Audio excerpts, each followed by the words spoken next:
See if anybody hops on.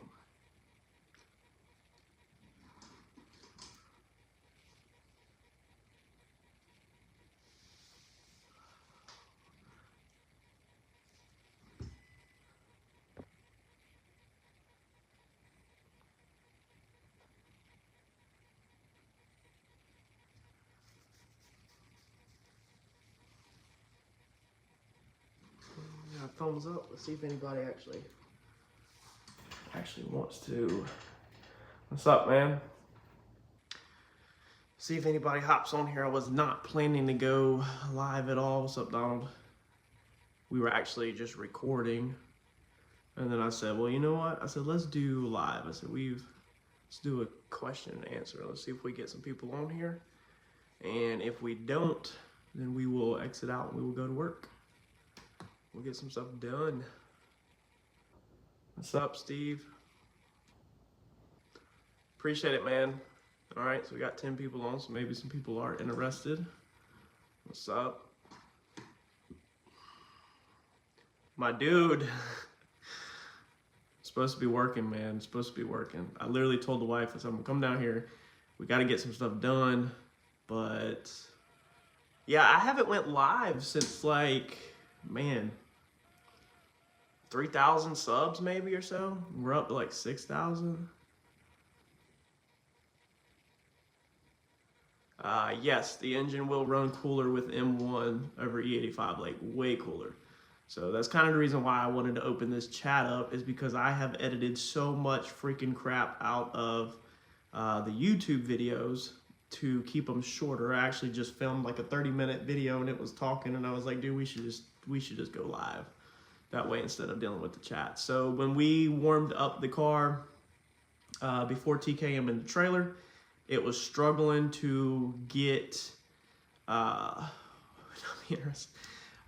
was struggling to get up to like 123. The car struggles to get up to, I mean, it cannot, like, we used to be like 180 or so, like 190, and now it's like 130 if we're lucky. So it doesn't want to heat up, and so I said, well, let's test it. Hold on a second. I said, let's test it and let's see how the fuel pump or the water pump works in the fans. Dude, I hit them things and you can literally just see the degrees dropping like this. Like that fast. Like you can see it just, I mean, it runs so much cooler. It's crazy. I just haven't touched it based on YouTube yet. Donald, the link to fuel lines. I've already purchased fuel lines. I actually purchased fuel lines Sunday night.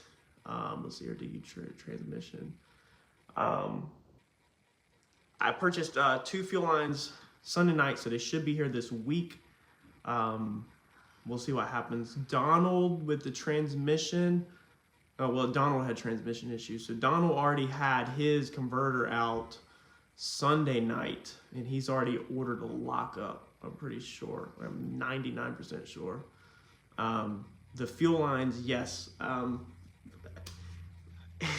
YouTube is so hard because I can only put so much on YouTube without making videos like super long.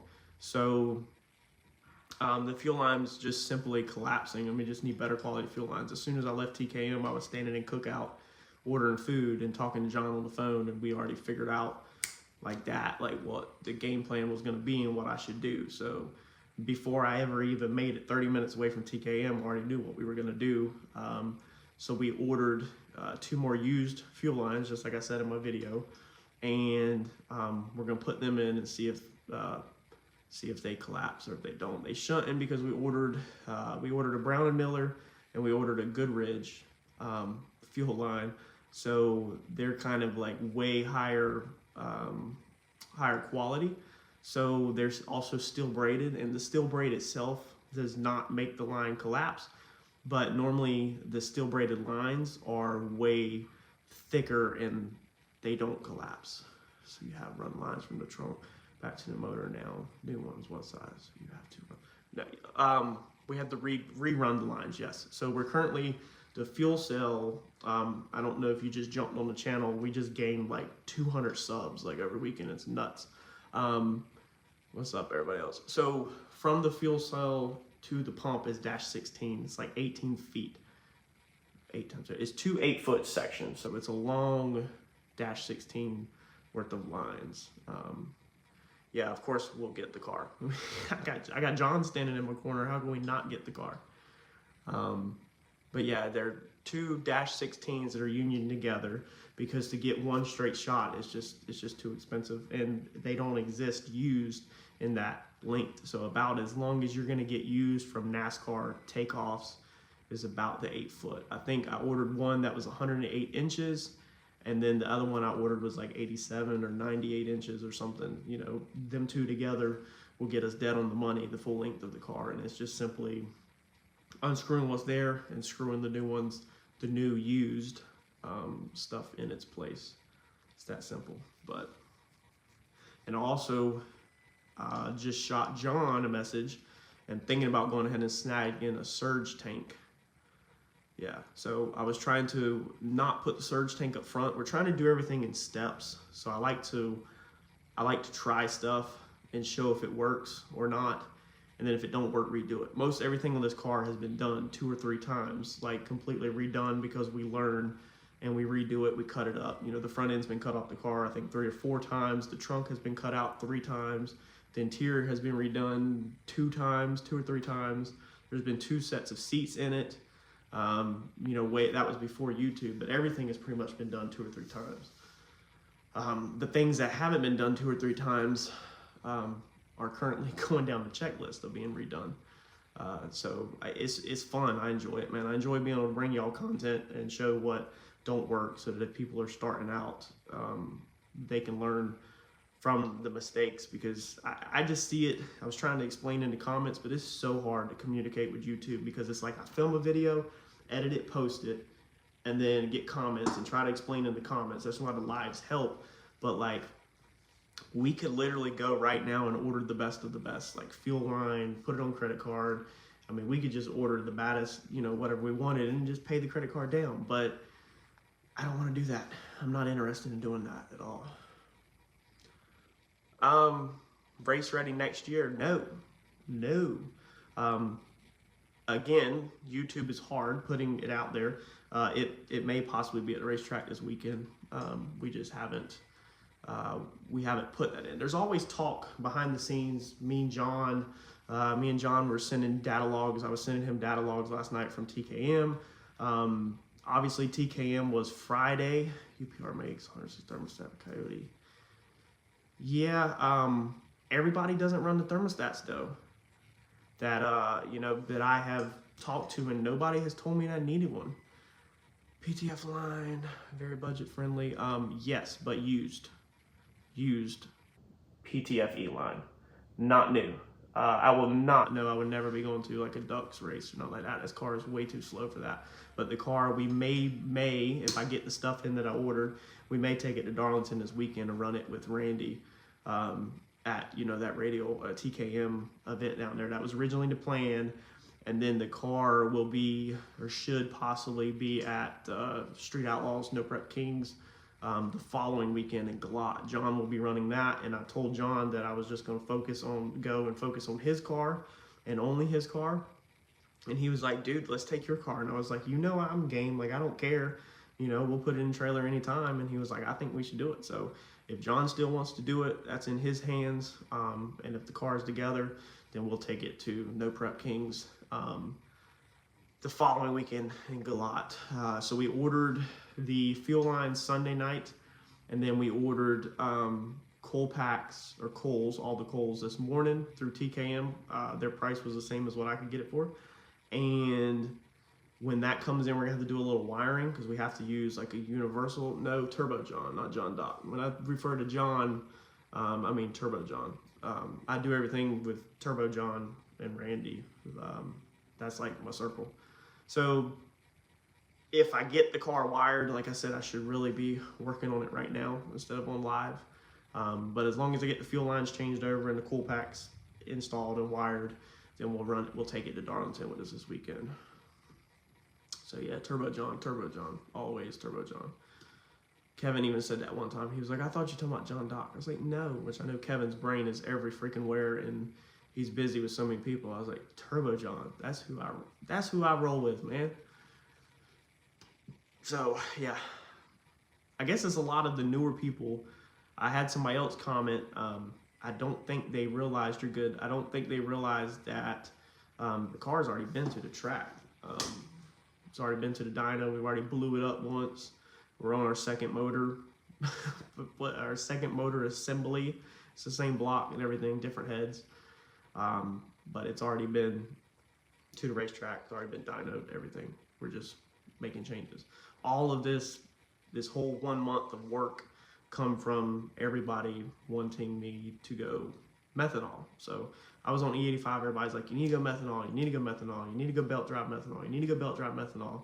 And that's the reason why we're here. Awesome. Yeah, John, it literally just notified me earlier that John posted a video. I was going to watch it when I went upstairs. Yes, that's what we were just talking about. I guess you just got on. So John will be running Galat for sure, No Prep Kings. Randy obviously does not run that stuff. And we, if everything's good, we'll be taking this one to Galat for No Prep Kings. And possibly this weekend taking this one to Darlington if everything gets together. I won't be going to Darlington Friday. If we take this one, it'll be Darlington on Saturday. I think if Randy's car, I guess we can talk about it on the live. Well, we won't talk about it, but his is coming along smoothly. And if everything goes as planned, then Randy is taking his to Darlington this weekend. Wanting to get S10 truck painted cheap. Dude, I love cheap paint jobs. Love them. I don't really show it much on the channel because it seems like they don't pull good views. But like last week, or this past month, we painted 2 box trucks, like huge box trucks, like 19, 20 footers for $2,500. What's up, Glenn? That was just scuffing sprays, raping tapes is what we call them. So just scuff them up with Scotch-Brites, tape them and shoot them. So I love cheap, crappy paint work. So it's fun. It's fun. You don't have the stress of trash or nothing like that. And I'm not, and they still look good. I'm not saying it's, you know, crappy, but it's not a $10,000 all over job. Turbo John and John Docker, 2 hardest rivals on YouTube. Would you consider them rivals? Like, I don't know if I consider them rivals. I mean, they don't run together. No, Joseph, you're totally fine. We can repeat it over and over and over and over. Who built your Coyote? What are the details and what side Pro Chargers? Okay, I did not know you did not know that. So TKM built the Coyote both times. We did videos where we showed like hardcore details. We broke down a video on the previously. L&M Race Engines, I think it's Pennsylvania. They spec'd out the cams, so they're custom cams, custom pistons, grinded and all that. And then all the lockouts and all the timing is all L&M Race Engines. So L&M's Race Engines did the internals, and TKN got busted by a Coyote. You're totally good, Dan, totally good. TKM put the motor together. The motor is sleeved, it's top fuel hooped. The water jackets were welded completely solid shut. I showed pictures of that previously. And then Kevin does this really trick thing where after he welds the water jackets completely solid, he goes in there and drills them out so that they can still flow, but that adds cylinder wall support. So not only do we have sleeved, but we also have cylinder wall support in the water jacket area, so we should never have any issues with that. I mean, that thing is like a bad mamma jamma on the internals. And then with the top fuel hoops, we should be solid on head gaskets. We should never be able to hurt that motor unless I hurt it like I did with the oil lines. So if you go back, I've already blew this motor up once because I hooked the oil lines up. It went to the dyno. There's like 3 good videos if you just search the channel for TKM when this car originally went to the dyno and made power the first time. I think the car's been to the dyno 4 times or going on 4. Past time was the 3rd time. No, it's past time was 4 times. So the car's been to TKM on the dyno 4 times already. I'm very big on taking it to the dyno, figuring out on the dyno, not the track. The blower is an F1A 94 belt drive. So we are pretty much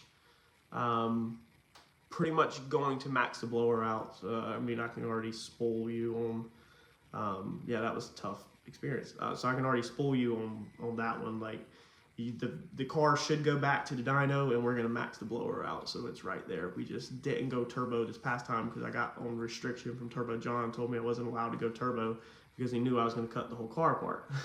So, because if we go turbo, we're making some severe changes to the car that I've never talked about on the channel, but obviously John, Randy, Brandon, the whole crew around me obviously knows what we'll be doing. Yeah, dude, the sound changed tremendously on M1. Let me make sure I didn't miss anything. Let's back up. Where did I come up with the name Paint and Paper Hustle? You got me painting my own stuff. That's awesome. So the whole channel was originally about painting your own stuff. I wanted to teach people how to paint so you can save money and you ain't got to pay these shops to rip you off, and you can do it yourself. Because anybody can do this yourself. If you mess up paint, it's super easy to fix. It's not hard. It's not like a motor. The name Paint and Paper Hustle is because we paint and we hustle. So the whole channel is revolving around painting, making stuff look good, and then hustling to pay for your race car, busting butt. I have showed how I pay for the car, how I make side money, how you can get free money, how you can get free motors. I'm going to teach y'all how to get a free car in the future. We're not going to spoil the future. Tomorrow's video is going to open up a lot of details about where the channel's going, but hustling is just, you know, busting your butt, man. Let's see here. 20 years ago for 15 bucks, 1,500 bucks. That's a good deal. You can still get a 1,500 bucks now paint job, but it's going to be like equipment paint, single stage. Let's see here, Matt. What's the final goal with your car? Run small tire, no prep, radio racing. Unfortunately, small tire, no prep. Because of, I mean, we don't stand a chance with this on radio racing. Let's be real. Let's be honest. You need 2,500 and up to be competitive radio racing, horsepower wise. You'll get ready to slam over if you ain't pretty much got 2,500. So we ain't got it. I mean, this motor, we have yet to crack 1,000. Last time on X85, I don't even remember the numbers. Some of y'all probably do. What was it, 800 and something horse we made to the wheels. So at the flywheel or the crank, John and Kevin has told me, I don't know. They told me that we should be pushing 1,100 and some change at the flywheel right now, but we did 8 something to the tires. So we don't stand a chance in radio racing at all. So the car is 50-50. I have worked really hard to make sure the weight stays 50-50 so that we can do anything we want. So if we want to put it on the back of the track, which we did touch on that previously, the car has been down back of the track with John driving, and everybody got pissed off. We can do back of the track, but John feels like this car is set up amazing for front of the track. The only problem now with front of the track, no prep racing, is that we're starting to get Hemis and like the car, like the Patriot and stuff like that in there that are 900 some cubic inch freaking motors in the front of the stuff, and you're gonna get ran over on the front of the stuff. So for little guys like this, if you're not going backwards up the track, you really don't stand a chance at money. So long term, it's probably going to end up being on back of the track, but I need to learn to control the car and drive the car before we send the car up a sketchy surface is basically the answer. Let's see here. Sorry if the phone's shaking. Like I said, I didn't really plan. Nicer paint gun. Thinking about Black Widow from Harbor Freight. You think it's a good choice to look for a different one? The Black Widow is amazing. I had a Sada Jet. I don't use no more. Currently, my nice gun is an Iwata Supernova 4000, I think it is. It's a Iwata Supernova. I bought both of them guns used, and if I was to go buy another one, it's going to be the Black Widow. So it's going to be the Black Widow. It's not a lot of money, and it sprays really good. If possible, hold off on turbo until winter. Yeah, so going turbo with the car would probably happen over winter, but the unfortunate side to North Carolina, I know a lot of people think that I'm crazy, is that they race like year round. So even like in December, January, John will be doing a lot of back of the track testing at like 710 and, you know, little places like that. Randy obviously can't radio race in the winter. The fast cars, they stop. But the no prep stuff, I mean, we got dig or die right at Christmas. I mean, and that's huge. Like, that's a huge paying race. So, you know, a couple weeks before that, we'll be making sure John's car is right with that. I try to help him at the track and do filming. I don't really know what I'm doing, but I try to help him make sure he can succeed and take anything off of him that I can take off of him that he don't have to worry about, whether it's as simple as putting fuel in the car or just filming. So there's really no downtime. Like, the bad thing about North Carolina is to work on your car, you have to just decide that I'm not racing. I'm just gonna work on it. And that's the reason why I put it down for a month last month, because like August and September is our worst months here. They're like 100 and some degrees here, so it's brutal. So it's just like, who would want to even be racing in them months? When is Harper getting a junior dragster? As soon as she is old enough. If she wants to, I will respect what she wants to do. So I'm open for either go-kart racing, like dirt track, or I'm open for junior dragsters. Both of them I know absolutely nothing about. And we'll, of course, take y'all along on that journey if we get into either one of them. If she shows no interest in it, then I could care less. And she can do whatever makes her happy, as long as she's happy. But she does love the car. Let's see here. I actually need some body panels replaced and painted on a 96 Jeep. You probably, my God, just trying to rust gone. Unfortunately, I don't do a lot of customer work. So 95% of my income is salvage titles, dealer cars. Hit up. All right. Look at that, Glenn. Glenn, you know the horsepower on my car, and I really don't. I suck at numbers so bad. I can't remember anniversaries, can't remember birth dates. Thank God the wife understands and knows me and completely is okay with it, because I can't remember numbers. John's always like, what did that car do on that last pass? What was the 60 foot? I was like, I don't know. I have no clue. Leave the car alone until you got the 4-second pass. Man, this is tough. This doing a live before a big video. So when tomorrow's video comes out, you'll probably understand that I'm trying my best to leave this car alone and do some other stuff.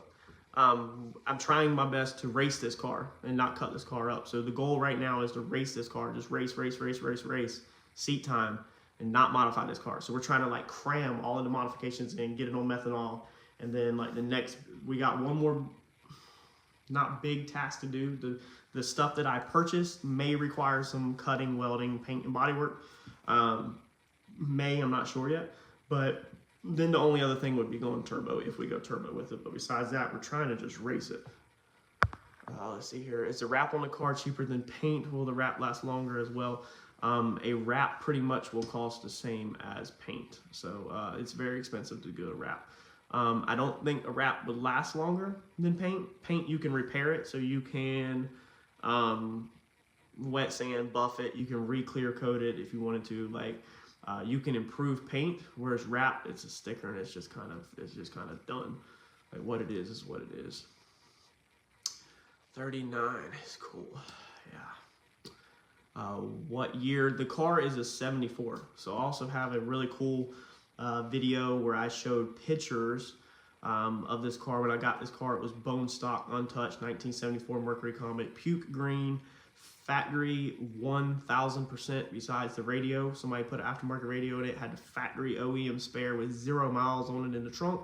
It had 2 spots the size of quarters for rust, and I even had the build sheet up behind the TV. I think it is the build sheet to this car from 74 that was underneath the seat. So this car, I 100% did everything, but it was a big bumper 74 car, if you know what the big bumper Mavericks and stuff look like.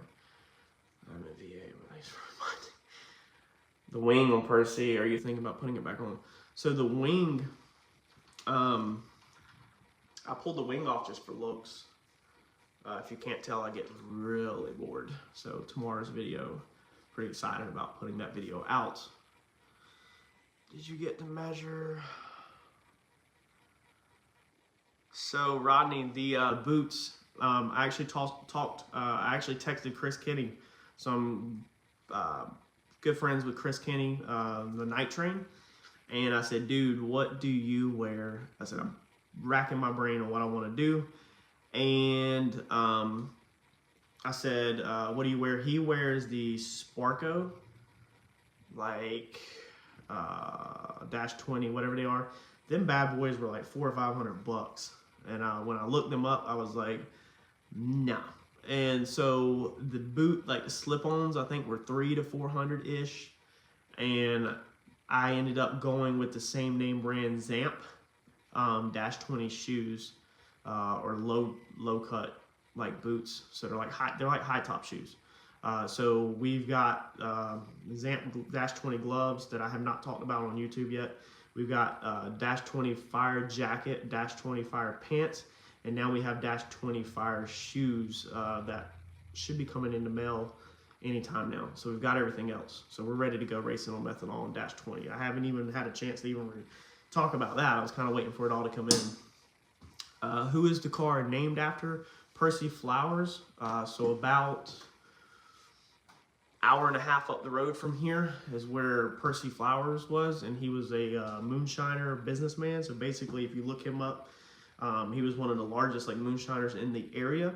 But the cool thing about him is that he took care of his community, and so he basically, being he took care of so many people, nobody ratted him out, and so he was like untouchable. So the government and the police were trying to put him away, and nobody would testify. So he helped out like so many churches and families. Like he would just pay people, you know, if they didn't have money, or he'd give them food. And the government couldn't touch him because nobody would rat him out. So he basically had everybody in his pockets. It was just freaking gangster. But he was actually really country, like ran dogs, deer hunted, and all that. So not typical like I guess more like a moonshiner, but not how you would think like of the mafia or anything crazy like that. But yeah, look him up. I found it on PBS. So the wife watches a lot of PBS. We were watching PBS one night. We were talking about Percy Flowers. I wrote it down on my phone, and I spent 2 years trying to name this car. And that's who I went with. Brand new Comet back in '74. 4-door. Yeah, the 4-doors were rough. Vinyl top, straight 6. Call it the Vomit. Yes, so everybody calls these green ones the Vomit Comet. This one had a straight 6. I actually put up a short on this channel, on the videos, like the other week of this Comet, when it was with the inline 6 of it running puke green. It was like a 5-year-old video, 4-year-old video that I found, and I posted it on YouTube to kind of let everybody check it out. But yeah, this was inline 6. It was not a vinyl top car. The vinyl top trim come off of my Red Maverick, so I also have a Red Maverick if you're new to the channel. But the Red Maverick, we're currently pretty much selling for scrap because we have monster plans moving forward, and the Red Maverick ain't gonna get done. Yeah, so dude, with the name stuff, man, 2 years. And when I would be laying in bed, like I would think of a name and I'd write it in the phone, in the notepad, and what's up? And then I would just keep thinking about it, and like 2 months, 6 months would go by, and every time I look at the list, I'd be like, I'm not feeling that name. And then I would delete it off, add another one, back and forth, back and forth, back and forth, until it got down to it. And I posted the video. I don't know if y'all were on the channel at that time, but I posted the video of naming the car and kind of got feedback.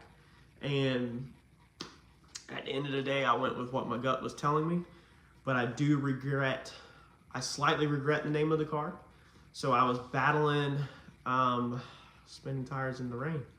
I was battling between Gambino as the name of the car, which is a mafia family, and Percy Flowers, which is a moonshiner. And I went with Percy Flowers because I married into the Gambinos. So being the Gambinos is literally my family. My wife's a Gambino. I was kind of like, you're gonna have the family name on your car. And I guess a lot of people name their cars after themselves, but I was kind of like, maybe you should just go with somebody not related, you know, and just straight up, just different. Percy's great story, great name. Yeah, so that's why I went with Percy, man. But we wish we would have named the car Gambino. I think I should have named the car Gambino, just because that is family. But you contact MMR. I could find about the limits of the Coyote Coles. That was, yeah. Okay, so the Coles, Rodney. there was really like, I don't know. There's no point in keeping the factory coils. Like, there's just no point. We know that at some point it's going to cause us a problem, so we might as well just go ahead and ditch them. I ordered the coils today. It was $1,000 for the coils, and we have to change 2 wiring harnesses. So one, we have to wire, we have to pin and do all this wiring for one universal harness that we have to use, and then the other one is a plug and play harness. And then all the coil packs, the total was like banging on $1,000. It was like high 900s. And so the next car is named Gambino. Donald, you might have just nailed it on the head, dude, honestly. So I said, screw it, we're just gonna go with the Holly coils, man. So Kevin, as y'all seen if you're on Facebook, Kevin just cleaned house this past weekend and won. And he's on drop-in coils, so his coils straight up go in the valve covers. I think they're MSDs on that red car, he said, but they just bolt into the valve covers. They're not like remote coils like Donald's car or Randy's car, nothing like that. But y'all are messing me up in the comments. Is there another car? Anyways, they just go straight in and drop in, and he just won. So like the Holly should go hand in hand. Holly coils, plenty fine. And I ran all information through TKM this morning. Shout out to John Boy. He's amazing to work with at TKM. So I have been back and forth on email all day long with John Boy at TKM, making sure we get coils that will support our goals and making sure we get the correct wiring harnesses. So hopefully they'll come in the mail this week. We can slam them in the car and hopefully take this thing to Darlington this weekend on everything. So what is the deal with the yellow tape now? Is the blue no good anymore? That's all I have. Rodney, I'm guessing you're talking about painting cars. Let's see here, let's back up. Have you ever tried waterborne paint? Candyman likes it, so this is a lot smoother. Yes, the problem with waterborne paint, if that's how you even say it, with water-based paint, is that you have to change everything. So you have to change filters, change guns, change everything. Whole freaking shebang bang has to be changed, and then they can contaminate each other doing normal paint versus water-based. So I don't even mess with coals. Yeah, it's the accent. I don't know what to tell y'all. I am a freaking Wilmington, North Carolina hillbilly. So I guess we're supposed to say coals with an I. I don't know how to say it. So yeah, I don't do water-based paint. It's more expensive and everything. So yellow tape versus blue tape. The blue painter's tape, if that's what you're referring to, is for like, I guess that's what you're referring to. That is for like painting houses and like trim, because it doesn't stick. So it won't pull the paint off the wall. So we use yellow 3M tape because the yellow tape sticks. I actually messed up when I bought this house. I was doing some touch-up painting, and I brought yellow tape home to put it on the walls. Did my trim work, went to pull it off, and the yellow paint pulled the paint and slammed off the walls. That's how strong it is. So the yellow tape is good stuff. Still need 2 glasses for ending your videos. Donald, the merchandise is hard right now because I feel like it's not, I don't do the merchandise directly. I design it, but I don't handle it or touch it. So I feel like we can do better on the merchandise. And so that's why I'm just I don't really push it, because the merchandise is not exactly where I want it to be right now. Agree when you switch to turbo, rename the car Gambino. No, we can't rename this car Rodney. This car's got to stay. Is Donald switching to, I don't know about the injectors. Dude, I have not even talked to Donald. I know that I've seen a picture, the transmission's out of the car and the torque and a lockup is ordered, I'm pretty sure. But the injectors, I have not actually spoken to him about the injectors. I need to call him and find out. How long did it take for Sammy to get his hearing back after checking the timing? That's all spikers in space. Yeah, and Sammy actually off camera, he has said multiple times that he does not play with that hearing stuff, that he will wear earplugs or earphones in a heartbeat because people think they're too cool to wear them, and Sammy is huge against not dealing with that crap. But yeah, he got down there and covered up his ears and was checking the timing, but shout out to him because I know that sucks. Let's see here, water base is EPA thing, car is meant to be solid base. Yeah, so the water base is EPA, you know, that's when it might come out, but water base is more durable. It is a better product overall. Cleanup is easier, but it sucks. I don't like it. I don't want water base. I don't want to use water base. I will never use water base. I hope not to, but all the new cars are painted with water base, so it is hard to match solvent based paint to water based paint. Fortunately, flipping cars, I don't have to have good matches, but if you like do customer work, such as Randy owns, that body shop, it's a lot harder. It's a different finish, everything to get it to match up. It's a lot more trickier. Blue painter's tape, well that's not, yeah. Blue painter's tape it's for house paint, like water-based stuff. That's what it is. Let's see here. Candyman's paint palette. Dude, Candyman, if that's who, I think, is that the one that calls his place that he paints like the dungeon? He's like, we're in the dungeon. Because I used to watch him. That's what got me like into painting. That was one reason why I got into painting, was him and some other reasons. If that's the guy that calls the spot the dungeon, if you were an OG to that stuff. Yeah, Dan, I believe in California it's like strictly water base only. What kind of mileage do I get with a Dodge? So the Dodge, unloaded, going to the racetrack, 2 hours up the road, 21 miles per gallon in the dually. So the dually, low power mode.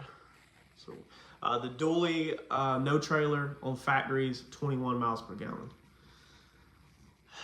He has dreads. Yeah. Pulling with the dually, depending on how you stay out of the gas, 12 to 14 miles per gallon with the race trailer loaded. And that's on factories. So YouTube is actually far behind that. We haven't even talked about or discussed that the dually is no longer on the 22s. So I took 22.5s and had them professionally cut down and put them on the truck, and I've already sold them. The 22s are gone. It's back on factories. Nobody caught that either. Like, nobody commented in the video. There was a little shot of the dually, and it was back on factories. The 22s are gone off of it, the semi-truck wheels. But the new wheels showed up at the shop today, part of the shipment. I'm still waiting for tires and everything else because we've already we spent like $4,000 on a whole nother set of rims and tires for the dualies. I didn't realize how expensive dually wheels and tire setups are. Yeah, take the cars out of state. Yeah, because I mean, a classic car, I don't know. I'm not against water base. Like I said, I just don't want to use it at all. Do you have a toner or a tuner? Because if you meant tuner, then of course I got Turbo John and TKM. But I think if you meant toner, if you mean like paint toners, like a mixing room, a mixing station, I don't mix my own paints. I do a local supplier mixes all my stuff. The rims are for sale on Facebook. If you're not on my Facebook, you need to add me, Courtney Waller, on Facebook. Wilmington, North Carolina. Yeah, I put them up on Facebook. I sold the whole setup for $4,000, wheels and tires all custom cut. Am I going to lower the dually? I'm not lowering it any more than it already is. The dually's already lowered, and it drives me freaking crazy because it rides terrible in the back of the truck. But when it's hooked to a trailer, it pulls amazing with some weight on it. But no, I'm not lowering it anymore. I'm not messing with it. Saw them for sale. Figured you can make a video about it. Phil, yeah, I didn't film nothing on selling them at all. Tuner, okay. So I mean, my tuner, the only two people that touch the Holly in the car or the laptop is strictly Turbo John or Kevin at TKM. Nobody else puts their hands on the tuning of this car, period. Tuner for the Ram. I don't know what's on the Ram. So the Ram is fully deleted. Like, everything that can be deleted off the Ram is deleted. So like every freaking thing. Like if it can be taken off and got rid of, it's gone.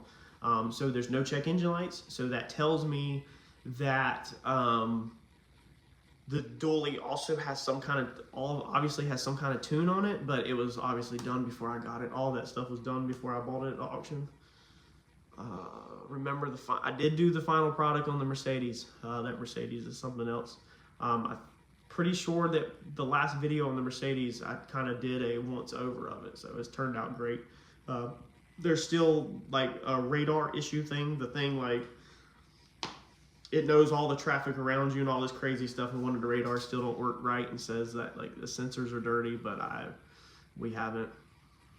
All right, Dan, we haven't messed with it. Used car market being the price is so inflated, probably good for you flipping. No, it's not good for me flipping. It's actually really, really rough. A lot of people don't understand. We only flip salvage titles, so I don't touch clean titles. But the salvage titles are literally the exact same way as clean titles. When clean titles are up, salvage titles up, and meaning I have to pay more at auction. So I used to be able to buy all of my cars wrecked at auction. Anything that we would sell besides pickup trucks, they are not included in any normal figures because they are a different monster. I would pay $700 to $975 on the bid. That's what I used to pay for pretty much every unit that we sold through our dealership. And we sold about 320 some cars a year at our highest peak when I had 3 employees underneath me. Currently now, you cannot get a decent car for normally under $1,000. So that it's jumped a couple hundred. The fees have went up 2 or 3 times in the past year. So it's really, really, really rough to buy cars and make money right now. You definitely have to know what you're doing. And you have to have already been in the game for a long time if you're gonna do salvage. Because it's rough. It's rough. We do everything in-house. I don't know if anybody knows that.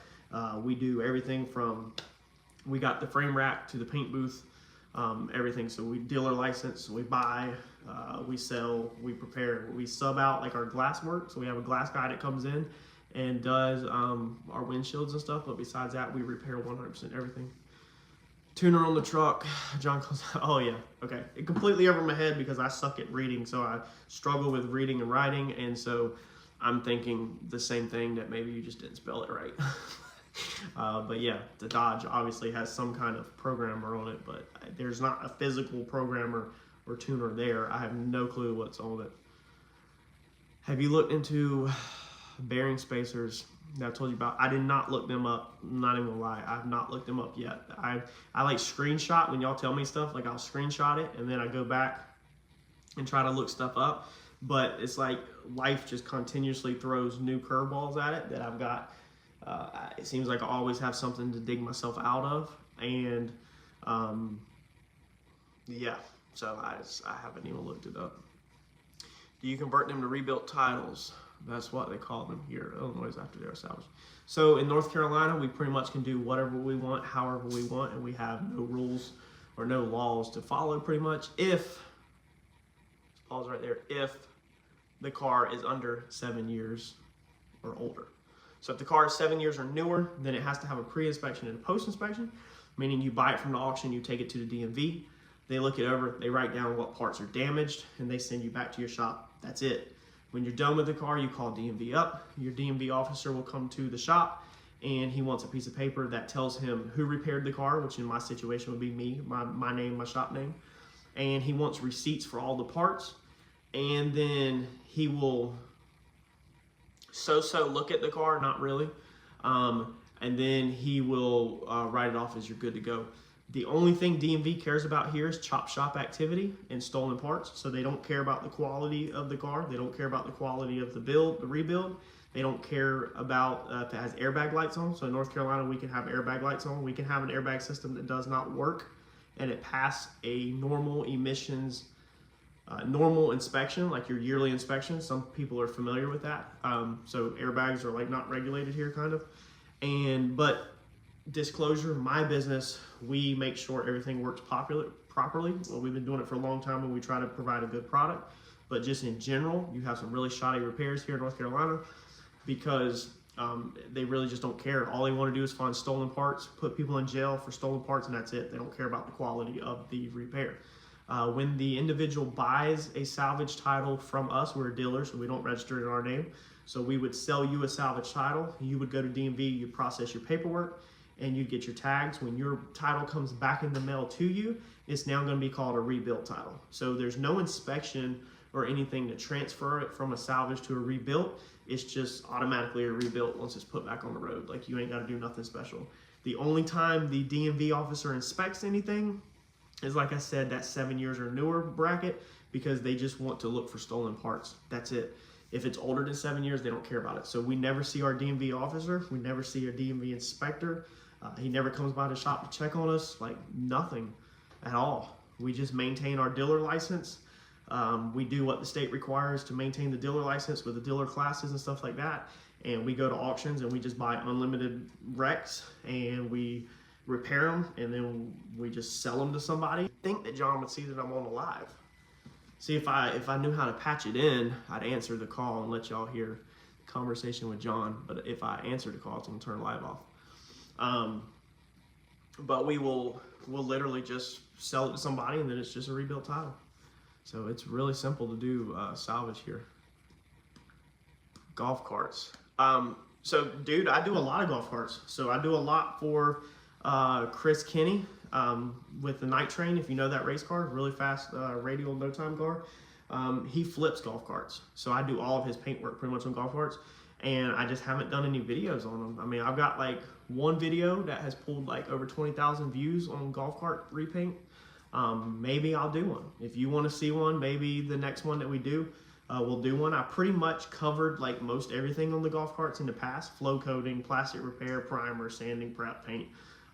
You know, I have all of them videos that you can search for on the channel. But yeah, we haven't done one. Maybe I'll touch base on it. Since we've grown, you know, again, more golf carts, take them to DOT garage for them to approve. Yeah, so I just answered about the DOT thing. No, we don't have to do none of that. There's no approval for a rebuilt title. It's literally just paperwork, and it's not even paperwork for the title. The insurance company owns the car when it's a salvage title. When we get the car, the insurance company owns the car. We're a dealer, so we never own the car. It never goes into our name or anything. We then reassign the paperwork to the individual buying the car. The individual then registers it in their name. When they simply put their name on it, and it's passed the North Carolina emissions inspection. My county is emission, but 15 minutes up the road both ways are non-emission, so they don't even have to have inspections, period. They can have check engine lights and everything, no inspections. But once, even in them counties, once it successfully is registered in your name, it all of a sudden just becomes a rebuilt title. It's that simple. Hassle to get a new title, yeah. Also, we've been having problems out of Georgia or Virginia. There's one that my wife has been having some major problems. It's like one state over, whatever. People come over, buy the cars, and we've been having to deal with the local DMV officers, and they're like blown away how it's just like an outlaw state, how we do whatever we want. And they're like freaking out. They're like, how is this a thing? And they've made us jump through some hoops to help the people that bought the car to get it registered in their name. It's been a nightmare with them states. The F-250 was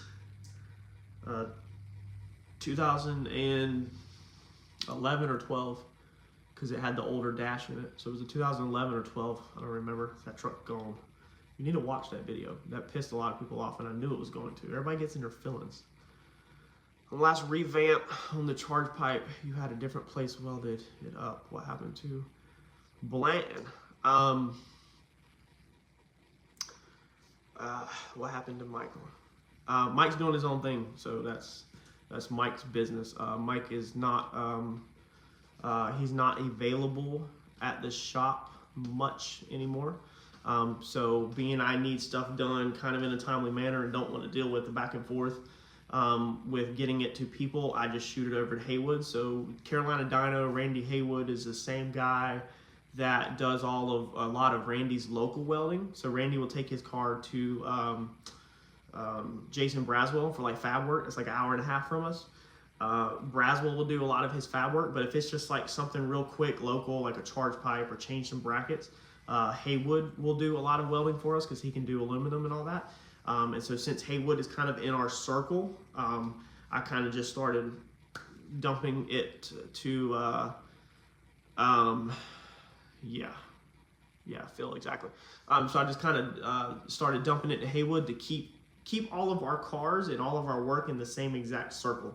So it just feels better, and it's just easier if me and Randy, we're both local in Wilmington, we're both using Haywood, and then Randy's also using this other guy, Mike, because everybody kind of has their own, these are business owners that kind of have their own availabilities.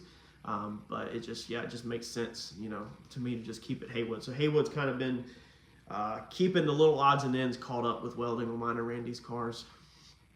No more emissions inspections in North Carolina except for Bergmore. Andrew, that is not true unless I missed something. So we just had to get inspections done today. We actually have like 1 or 2 more that need to be done this week. No emissions in Pender County or Brunswick County, which is the 2 counties beside New Hanover County, because I'm in Wilmington. But Wilmington, as of right now, is still an emission county, and I have heard absolutely nothing about them lifting the emissions. What they do is they have to do an air quality test, and when a county has a good enough air quality, then it can become emission free. It's coming. Man, I hope so. It takes a lot more money. We pay about $30 to $40 every car for emission inspections, and we also have to make sure we have no check engine lights. Yes, Randy Haywood. He's not a chassis builder. He's the owner of Carolina Dyno. So he's more of a he's more of a fabricator and tuner, but he owns a local performance shop with a dyno. So he does like a lot of local stuff. How far am I from Shadyside? So I've never been to Shadyside because it's too far. But John's went, I think Randy's went. I want to say Randy said it was like 5 or 6 hours Shadyside from me and Randy, but I've never went. But he has a used car lot, flips a lot of salvage titles, cars, trucks. Bad thing is local banks won't finance them with salvage on title. Correct. So if you're playing with salvage titles, you got money, you got pockets. A lot of people don't realize that. It's weird because people will like look down on people with salvage titles, but actually the boys running the salvage title, especially the diesel trucks and the expensive purchases.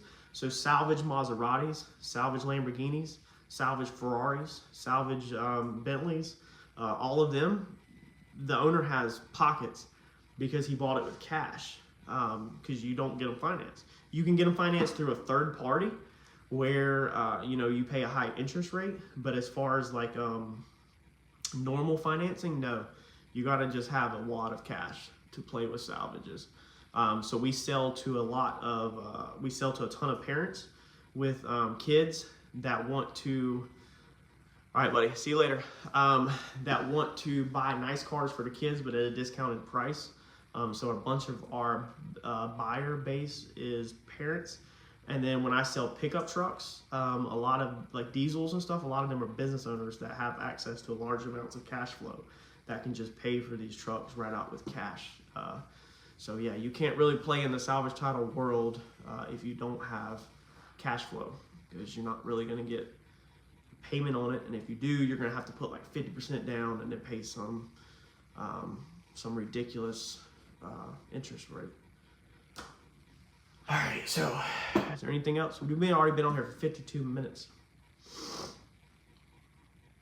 I figured hopefully this would allow people, like if you needed to get in any question or any explanation on anything versus going back and forth in the comments, that it would be easy to get on. I guess I still need to chop up my other video and release it, just try to shorten it down. I'm gonna need to call John back. I think John's probably calling about the data logs. So we were messing with the data logs last night and sent him over 3. He said he would review it later on. Besides that, I think John might be working on his motor tonight. I think that's what he's doing. Maybe. What's tonight? Monday? I think he's getting some tooth pulled on Tuesday. I think. What's up, caveman? Yeah, on the trailers, the wooden cabinets, like you can't beat them. When this new trailer, I flipped the old trailer, so I had a wad of cash, but that wad of cash is my budget, so I have to buy the trailer and repair the trailer all for that wad of cash because I don't want to take anything out of my pocket. I want to use the money. And when I price the aluminum like cabinet, because you can buy them cabinets off of the internet straight to your door, kits that you put together, dude, they're just too much, man. Like it's just, why? Like I understand that it's cheaper, and if you can weld aluminum, maybe you would fabricate aluminum cabinets yourself, but they're not even cabinets, like they're just walls. So you just put up the new cabinets are nuts. Like you just put up the walls, and it's not even like a cabinet. They don't even come with a top or nothing. So the first trailer build, if you watch that one, we did like 2x4s. Oh, excuse me, 2x4s in plywood. But then this past video, we obviously stepped it up to finish grade plywood. I got a deal from a neighbor across the street that does finish work, and we went with finish grade cabinetry plywood, and this one it turned out a lot better. Harper is getting her first race car. Well, we also have a 14-year-old stepdaughter, So she'll be getting a car obviously before Harper. She should be getting one here really soon. I'll probably definitely cover that buying process on YouTube. Obviously buying a salvage title for your daughter, and what, basically just cover it for people. But Harper already she had a Maserati Power Wheels, and we let it get rained on. So then for her birthday, she got a Power Wheels Jeep. And there's actually a race coming up in Myrtle Beach, like next year, that they're hosting a Power Wheels race. But Harper has a Jeep right now that she still has not, it's got remote control where I drive it, but she has not gotten the hang of paying attention and steering her Jeep and everything. But she'll probably get a hyped up Power Wheels, obviously first, and then either go-kart racing or junior dragsters. Dyno video last night was thinking you were going to make some fuel system changes. Yeah, so Glenn, we're just changing the fuel lines. So pretty much all I have to do, all I have to do is change the fuel lines, and I ordered new coal packs today. So spent $1,000 on new coals and some wiring changes that have to be made. So we have to get the fuel lines in and the coals in, and if we're gonna make Darlington this Saturday for testing, or Randy's racing, but I would be testing unless John throws me in a class to get more rounds. That's how did y'all remember the video that I got in the bracket? We jumped in a free bracket race. Rodney, so the lines that I ordered a Brown and Miller 108-inch used NASCAR takeoff line, and then I ordered a Goodridge like 87-inch used NASCAR takeoff line. I asked the seller about one of them if it was rated for M1, and the website of the manufacturer of the line said that it's good for all racing fuels. So I'm guessing it's PTFE line, but I talked to Turbo John, and Turbo John said even if, before I ordered it, I'd already spoke to John.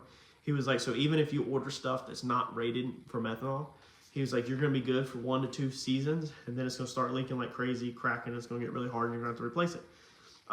So basically, we didn't care if we threw some cheap stuff on there that failed. What's up, Will? That failed and started leaking. We just kind of wanted to chunk something on there for right now, and go from there. But Brown and Miller is obviously a really high-end company, and Goodridge is a pretty, I think, neck and neck, but like Brown and Miller. So I'm pretty sure that both of them lines are going to be perfectly freaking fine. They're still braided. I sent the links to John before I ordered them, and he's like, dude, you're not going to collapse them. He's like, that's what I would get. And so that's what we went with, because I don't know if I want to spend the money right now on buying new lines, because I was talking about when we first opened this up that we may be putting a surge tank in the car. I'm just working our way there. We're not just doing it right out the gate. But if we do that, then we're going to change the lines again. So if we put a surge tank up front, then we're going to pull the 16s out, and we'll probably feed the surge tank off of like a dash 12, just to get a little weight off the car, since we're putting a surge tank up front. So we would be, the dash 16s might get used for a couple outings, and then if we go to Darlington and it's losing fuel, then we would be obviously putting a surge tank in, and then we'd be going dash 12. So everything I'm kind of trying to do right now, I'm trying to do as cheap as possible, and kind of temporary, because I don't really know where we're gonna go. Upper Heim joint break at the track Saturday and hit a Volkswagen Mule. Good Lord. Dude, that sucks. I'm sorry to hear that. Did you happen to catch the Murder Nova video a while back where they made a hit in the car testing it and forgot to put the wishbone in the Murder Nova? Didn't even have the wishbone. When that car got on the big end, it was like moving around like this, but he didn't wreck it. He got it slowed down with parachutes. Made a pass with no wishbone. Told me to do a surge tank. Yeah, and that's the thing is people miss out on this, and I don't talk about it. I don't have time. If we want 20-minute videos on YouTube, I can't talk about everything. There's a lot of things behind the scenes that people don't know, and that's what the live chats are good for. I just don't do them enough. If y'all want them more, I can do weekly live chats. I mean, I just don't do them. So the wiring is still in the trunk for the surge tank. We sold one MagnaFuel 750, and we purposely kept the other MagnaFuel for the surge tank. So to put the surge tank in, all we have to do is put the MagnaFuel in the trunk, run one hot wire from the fuse little connection that's back there to the pump, ground the pump out. All the Holly will still control that pump immediately. As soon as I plug it right back in, it's still good to go. And then we just reroute the fuel lines to hit the pump and then go up front, 10% battery life left. To hit the pump and then shoot it up front to the surge tank and go from there. So the car was already, it was secretly, I guess, left with the plan B or C of the surge tank. It's just we didn't want to go to the surge tank. We wanted to try to do the Dash 16 first to kind of prove whether it works or doesn't work. John said it does work, that he has personally did a Dash 16 with this same setup back in the day before YouTube, and it worked fine. Alky Diggers, the guy I spoke to, said that he has on his car the same exact setup, no surge tank, works perfectly fine. So it's worked for plenty of people. I just kind of wanted to do it for YouTube. And tiny stock pump, yeah, maybe. But I just kind of wanted to do it for YouTube to show if it works or not, and then we might go to surge tank. I mean, that's the John Dock is Brown and Miller lines and machines. John Dock is an hour and 30 minutes from me, and he is not exactly open to the public, so he does that stuff for himself. Also, the price of his stuff would be brand new, so it would be brand new pricing. And if a fuel line costs $200 to make Brown and Miller, I'm paying roughly $30 currently on eBay. So that's why I don't use Brown and Miller directly, and I don't use John Dock directly. I buy used Brown and Miller stuff off of eBay because it's pretty much pennies on the dollar for the exact same stuff. It's just used. Let's go weekly live would be great, dude. If maybe I'll put a poll. Maybe I'll put a poll up on the channel if people want to do lives, because there's so much information I could give out that I don't give out because I think it would hurt the channel. You know, John already does a live stream weekly on Wednesday nights, is Tech Talk, but his is like pretty much data logs, a lot of the inside information on the tuning side of his car, Randy's car, and the data logs and the times. He'll talk about times and stuff like that. But I mean, yeah, if I did live, dude, we could cover anything in the world that y'all wanted to cover. Courtney, the only reason I asked, I ran rubber before, replaced 12 feet twice, and now I only run the tile one time. Dude, I mean, you're 100% right, Rodney. I mean, you cannot deny that. I had some conversations in my previous video on the method. When you're a YouTuber, content kind of comes first. So obviously we have to make videos to grow the channel. And so sometimes we will take a harder route to kind of catch some content on the way to the final product. Let's see how many people's on here. 36 people. So 36 people's about to hear the reason why we didn't go turbocharged. When I called John and asked him, you know, hey, do we want to go ahead and put a turbo on this car, or do we want to leave the belt drive and switch to methanol, or do we want to switch to methanol and turbo? I have the finances to do either one. I can pull the trigger right now. I've got all the part numbers. I'm ready to go. He said, do not put a turbocharger on that car. Keep the belt drive Pro Charger because it's good YouTube content. Because if we go, if we switch from E85 Pro Charger to methanol turbocharger, there's no comparison for YouTube. But if we take the Pro Charger off of E85 and we put it on methanol, now we can show YouTube and the viewers and the content. We now have the content on how much more horsepower your car will make just switching it to M1 without switching up your power adder. He was like, then what we'll do is once we get that dialed in, then we will take the Pro Charger off and we will switch to the turbo. That way now we have the content on how much horsepower we picked up going from Pro Charger to turbo. So if you, it's not as relatable if you jump 2 steps at a time, because then people, they would only relate to that if they were going from Pro Charge E85 to turbo methanol. Then they can relate to it, which is a smaller market, a smaller target market as a business, if you want to think of YouTube in a business aspect. So if you go and switch your fuel, now that's relatable to a lot more people, because even if you're turbo or a pro charger or Whipple or whatever, now you kind of have some comparison of what somebody else picked up. What's up, buddy? What somebody else picked up on just switching fuels. So there's a lot of behind the scenes talking and thinking about the channel and the growth and the content on the decisions that we make with the race car. It's actually not always about getting back to the track, where sometimes it's about grabbing some views on the way to the track, if that makes sense. The trunk turned out really nice. Yeah, I love the trunk. Tell John you're going to go blow through car V85. I'll send you my car, buddy. No, we're not going to do that. What size turbo are you thinking in future? So the turbo is in the 90s. I don't remember. I had it wrote down. Jason Braswell told me exactly what I needed to order. I was ready to order it. Like, I was ready to go. And Turbo John said, do not switch to turbo. Don't cut that car apart again or more. So it's somewhere in the 90s. So it's not over 100 because that will actually hurt the Coyote setups. And it's not in the 80s because that'll be too small. I think it's low 90s. I really think it's like 93, 94 or some crap. I don't 100% remember. I suck with numbers. What size Pro Charger do we have? A F1A 94. I think I'm going to run out of battery life here soon. The phone don't even show like how much battery I have left. When Murda Nova went from turbos to Pro Charger, he lost over 3,500 horsepower. From turbos to the Pro Charger. Yeah, so that's interesting. But now I wonder, when he went from turbos to Pro Charger then versus the Pro Charger now with the other motor, I'm pretty sure he's faster now on the Pro Charger with the current motor than he was with the old setup with the turbos. But there's so many variables with racing that every single car is going to be different. Turbo, because every time I see those headers, I cry for you. Dude, the headers suck so freaking bad. I'm so sick and tired of the freaking headers. Randy called me last week, and he was like, what are you doing? Like, he called me at night, like John just did.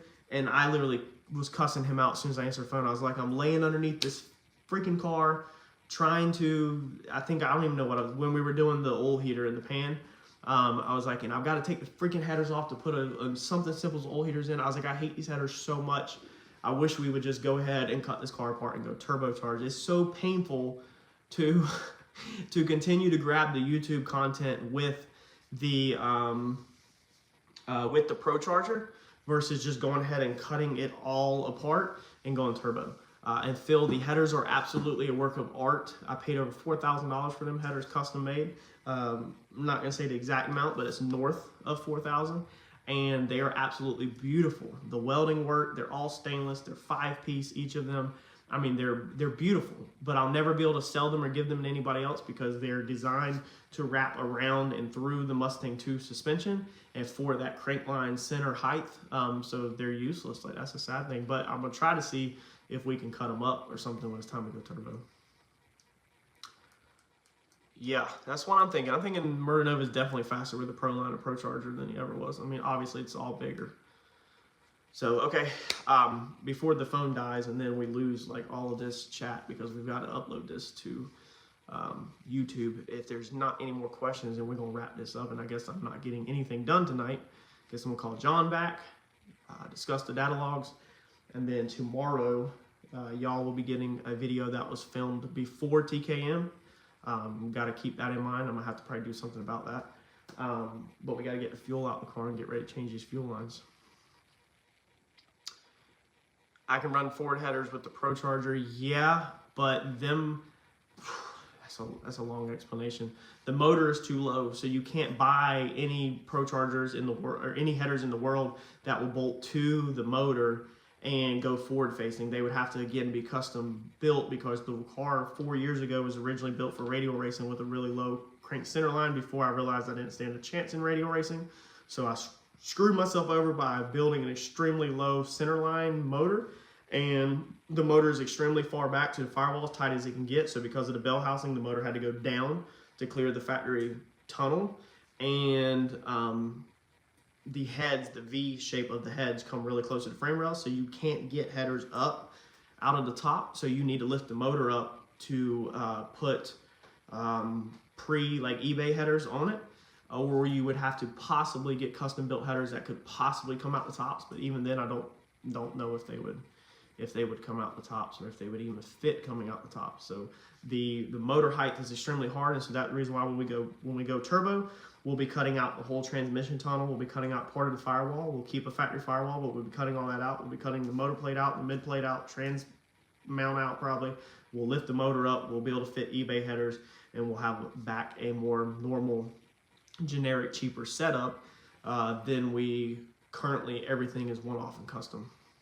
What did Kevin do to his arm? It was all wrapped up on a dyno. Yes, so that's why Kevin was in the ECU or the emergency room that night, the ER. He didn't get no sleep. I chopped that section out. I explained kind of what happened, and then the privacy, I cut it out. But I mean, there's like 30 people in here right now. It was just an infection. So it's just like something like you got a cut or something had an infection, and they didn't want to like get in the bloodstream or something. And so he wasn't in hurting or wasn't in pain. Nothing was broken. It was just needed to be covered up, and he tuned the cars or worked on the cars all day with no sleep. Raced Friday night and raced Saturday night pretty much on no sleep. He's nuts. Individual tubes, yeah, the individual tubes are nice. All right, so we're gonna wrap this up before this phone battery dies, and I gotta call John back and see what he wants.